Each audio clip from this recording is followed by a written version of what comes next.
大家好, तबस्सुम के साथ चीनी सीखे में तमाम दोस्तों को खुशामदीद। दोस्तों, चीन में साल भर में मुख्तलिफ एक्सपोज का इनाकाद होता है।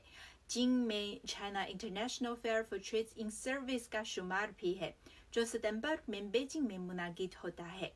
और हाल ही में बहुत से ज़्यादा कारोबारी शख्सियात इस फेयर में शिरकत के लिए बीजिंग आ रहे हैं। अगर आप बिजनेस ट्रिप के लिए या कारोबार करने के लिए दूसरे मुमालिक या दूसरे शहर जाते हैं तो होटल बुक करना लाजमी है।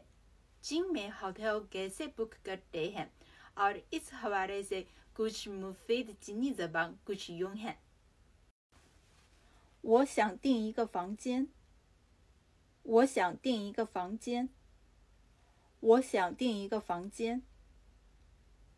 多少钱一晚？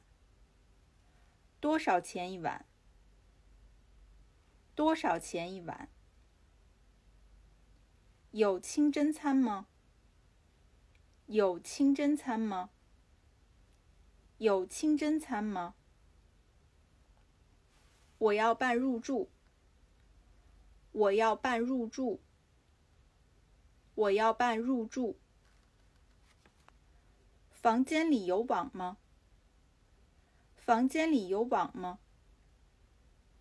房间里有网吗？我要退房。我要退房。我要退房。चाइना में आप चाहे सैर तफरीह के लिए आए या बिजनेस ट्रिप के लिए आए तो होटल की बुकिंग के लिए कुछ न कुछ चीनी ज़बान सीखना लाजमी है। उम्मीद है कि ये वीडियो आपके लिए मददगार साबित होगी।